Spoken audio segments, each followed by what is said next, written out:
Today we'll dive into a viral phenomenon sweeping Chinese media, the kill line or 斩杀线 in Mandarin.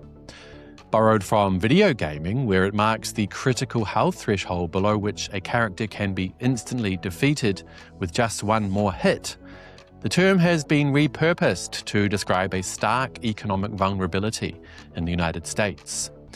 Chinese netizens and commentators use America's kill line to highlight how so many middle-class Americans live precariously.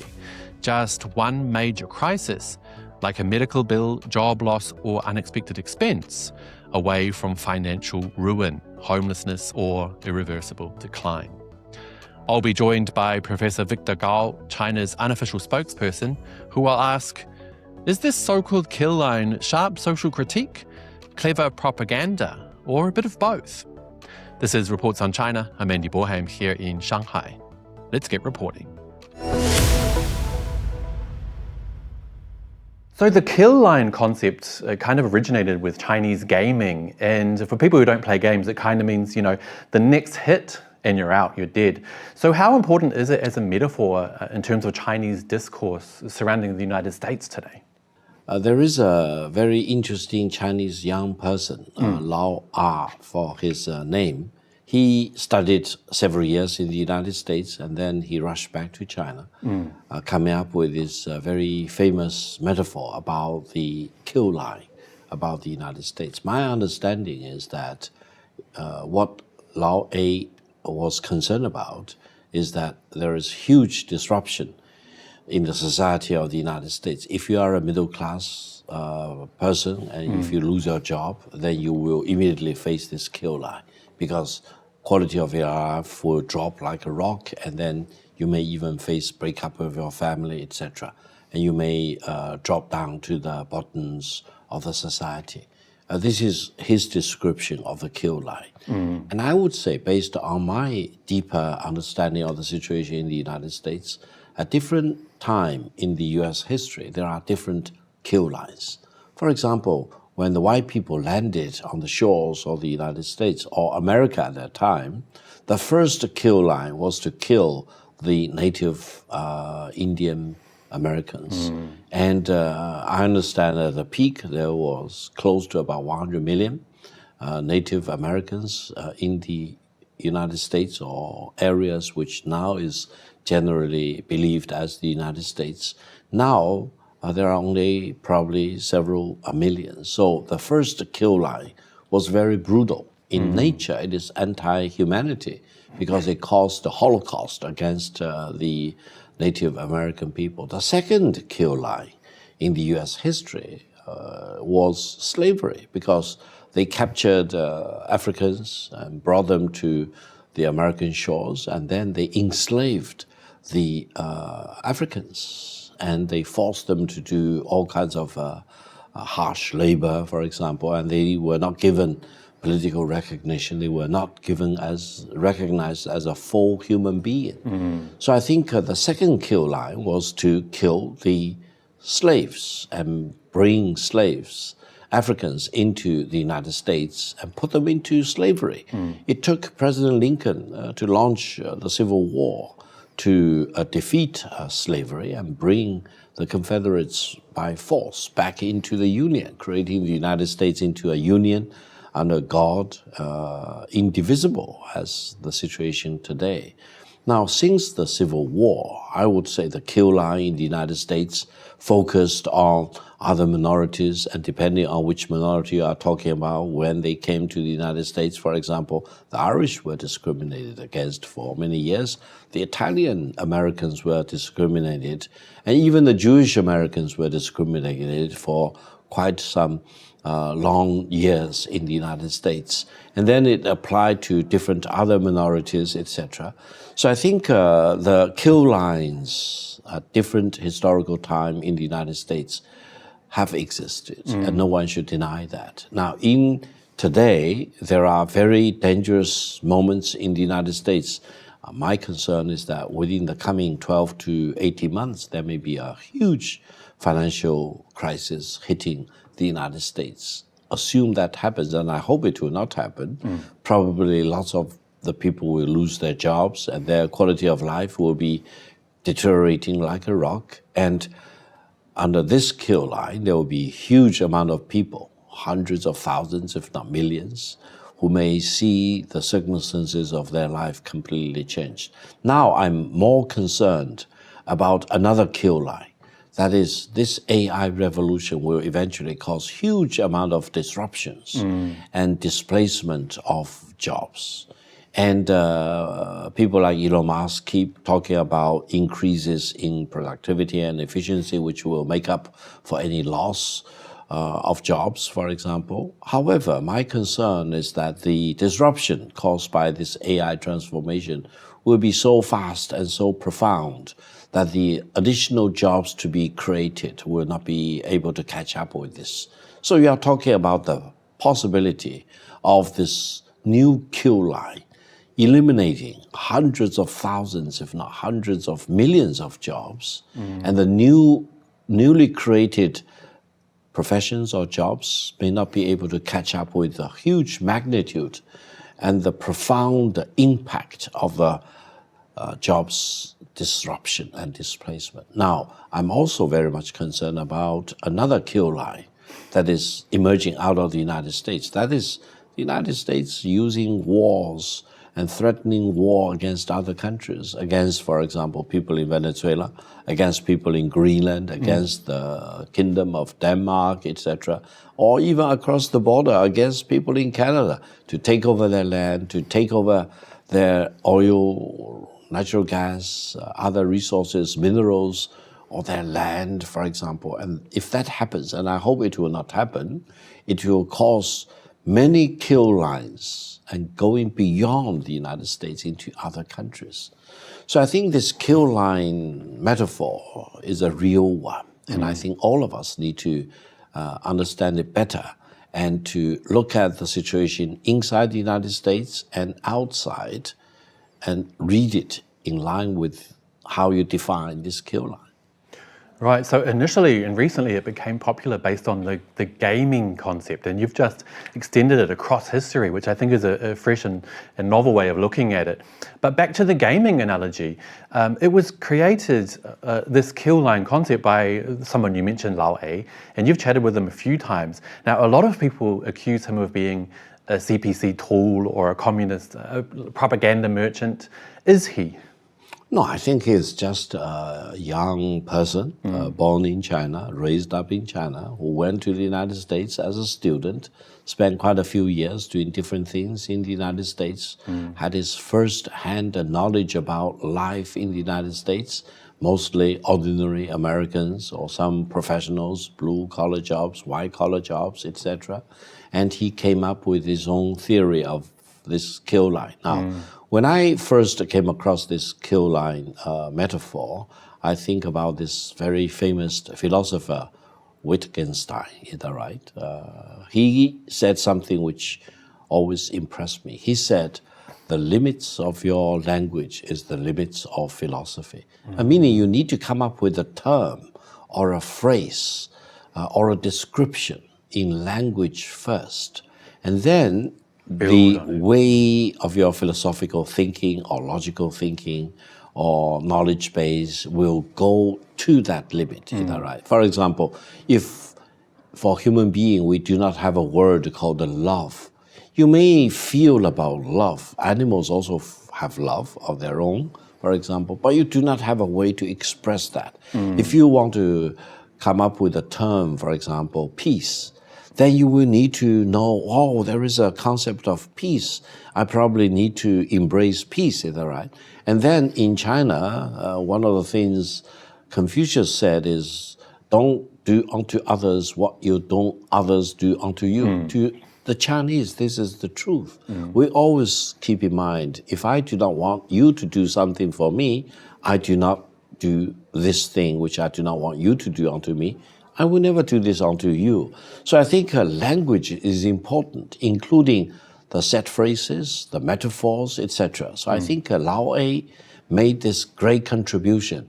He came up with this kill line to apply to things he saw in the United States based on his several years of visits, studying, living in the United States. And I think this kill line metaphor is very relevant to many things. People feel about it, but they could not have a term to describe it. Now with this kill line metaphor, as I said, what the Americans did to the Native Americans, what they did to the slaves out of Africa, what they did to the Italian immigrants before, the Irish immigrants before, the Jewish immigrants, the Japanese immigrants, or the Chinese immigrants, etc. And today, the deeply entrenched racial discrimination against other minorities, Latinos in particular, for example, and, for example, more dangerously, the political forces as reflected by this evil Jeffrey Epstein.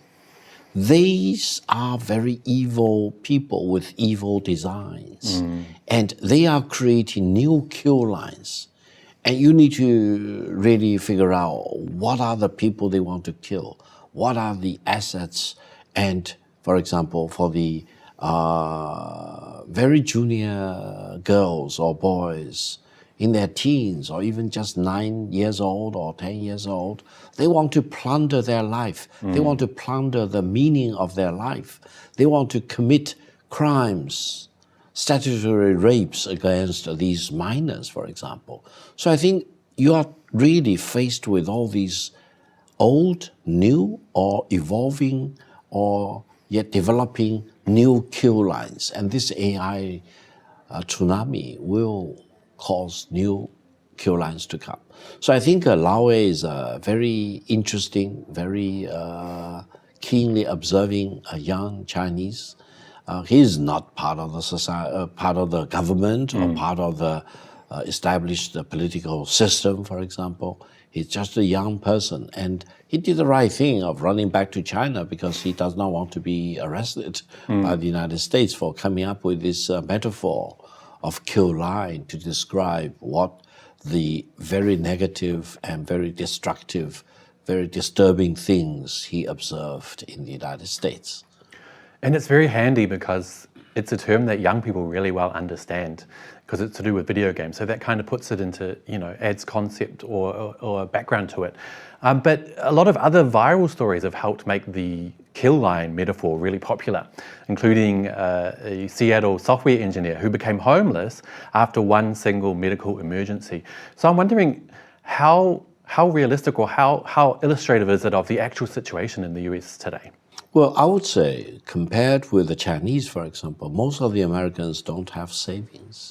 They live from paycheck to paycheck. Well, then the other question you need to ask, why the Chinese save a lot? Because we always worry about a rainy day. Yes. And why the Americans don't save? They probably don't worry about a rainy day, is that right? They say, well, the rainy day will never come. Or if the rainy day comes, they have other ways to save themselves. But the reality is that because you don't have saving, you don't have a saving habit, for example, what if something really happens? For example, an emergency medical treatment or a disaster, etc. Then you may be hit with a disaster. And this has happened to many people. And for a middle-class professional to lose his job, probably will see his whole family break up, and kids will find it very, very difficult to go to a better school. And then if they are hit with other family emergencies, then you really see the fortune of their family drop like a rock. And this happens again and again. And I'm very much worried that more and more Americans simply don't care about saving. And they keep living from day to day, from paycheck to paycheck. And with this AI disruption coming along very fast, my concern is more and more American families probably will find themselves in an increasingly tight pressing binder. And this probably can be explained by this kill line phenomenon in the United States more acutely in the coming few years. Now, I don't think the kill line metaphor is anti-American. No, this basically is shedding light on something which has existed in the United States for decades, if not for centuries, and will continue to exist if the United States does not do its homework of promoting more social harmony, promoting more social stability, and try to pool resources together, as many of the European countries do, especially Nordic European countries do, try to soften the impact of emergencies, for example, or disasters on the ordinary life of citizens in their own country. Now, you mentioned that the kill line metaphor, I guess you'll call it, it's not designed to be anti-American, but a lot of people might feel it kind of deflects from China's own issues. Of course, China's not perfect. So do you think it risks being a bit one-sided? No, I think China has our own problem. I never believe China is a perfect country or the Chinese society is a perfect society. I would say, generally speaking, every country has its strengths and weaknesses, and China is not an exception. The US is not an exception. However, the United States is profoundly different as a society compared with what we normally believe as the capitalist developed society, especially the Nordic models, for example. And the United States is completely different from China as a society. And in the United States, for example, the universal medical care, medical aid, caring for the elderly people, etc., is really very much lacking compared with the more developed, Western developed models, especially the Nordic model, the Swiss model, or even the Japanese model, for example. And it doesn't mean that the American system is worse. It simply means the American system is very, very different. Now, being a scholar very much interested in history, I can come up with my own historical explanation of this, but we do not have enough time to go into details like that. So I think the kill line phenomenon, as Lao A described, should be used as a tool to gain better understanding of what the United States is as a country, as a society, and what is the strengths and the weaknesses of the US society. And I think the key challenge for the United States is to really come up with an overarching view of how this American society should be structured to make sure that no one is left behind and no one will be plunging into abject poverty if they are hit with an emergency or an accident or a very much unexpected event in their life, for example, and how to hold the family together, hold the whole society together.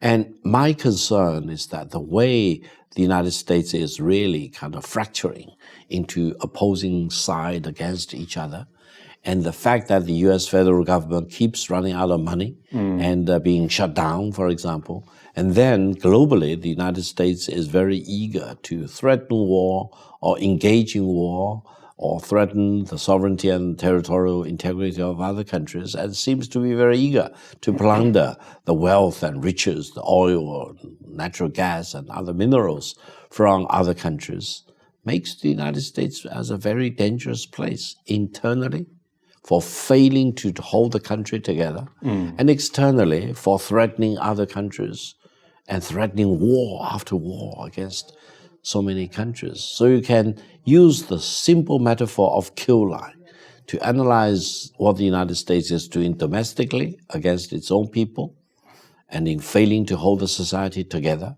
to create more social benefit for the people, and globally for threatening other countries. So I'm a big believer of this generality of the kill line phenomenon for many things coming out of the United States. Last question today. Now, traditionally, a lot of Chinese, particularly young people, have looked up to the United States, enjoyed going there for study. Now, with this phenomenon, the kill line phenomenon, becoming so widespread here in China, do you think it'll affect young Chinese people's desire to visit or study or live in the United States? Of course, I think it would have a negative impact. But from my perspective, I always urge my countrymen to send your kids to study in the United States. And I'm absolutely opposed to any attempt by any politician in the United States to close the door of people-to-people exchanges between China and the United States. I think the people-to-people exchanges, including student-to-student exchanges, work better and will generate greater benefits for the Chinese people as well as the American people. Now, in China, We had some people who say, well, sending Chinese students to study in the United States, and most of them eventually don't come back to China. They call this as a huge brain drain from China to the United States. I think such allegations are very much narrow-minded, very short-term oriented, is that right? I think the more Chinese students go to study in the United States and the more American students come to study in China will be better. We should not be seized upon whether this is brain drain or not. We should not just focus on whether, wow, 75, if not 80% of the Chinese students going to study in the United States never come back to settle down in China anymore. No, I think so long as we have people-to-people exchanges between China and the United States, so long as the United States don't threaten to shut down their universities, to close their universities to Chinese students, or, for example, to declare STEM should be closed off to the Chinese, this is very unwise. Because as Jensen Huang of NVIDIA said, he believes more than 50% of all the AI top talents are Chinese, either Chinese from mainland China, from Taiwan, or Chinese from Malaysia, from Singapore, or locally born Americans with Chinese heritage, etc. So the Americans need to figure out why the Chinese from different countries, regions, etc. are so adept and so skillful in this AI transformation, and whether the United States really stands to gain if they stop this inflow of the Chinese talents from different countries, different regions into the United States, many of whom actually end up with very high-profile AI jobs. And I believe between China and the United States, the sooner China and the United States start to do cooperation in AI, the better it will be for both China and the United States and for mankind as a whole, because this mad kind of competition between China and the United States about AI may eventually result in a very sad outcome, because the ultimate winner may not be China or the United States. China wants to cooperate with the United States. The United States says no at this particular moment, but the ultimate winner will not be China or the United States. The ultimate winner, according to my theory, may be AI itself. AI is plotting to break away from mankind. And then once AI declares superiority against Homo sapien, AI may rule above Homo sapien. That will be the imminent danger for mankind as a whole. And in that spirit, I keep calling on both China and the United States to start cooperation for the AI development. And we need to jointly put a ban on any attempt by AI or anyone behind AI to gain AI's access to nuclear weapons or other weapons of mass destruction.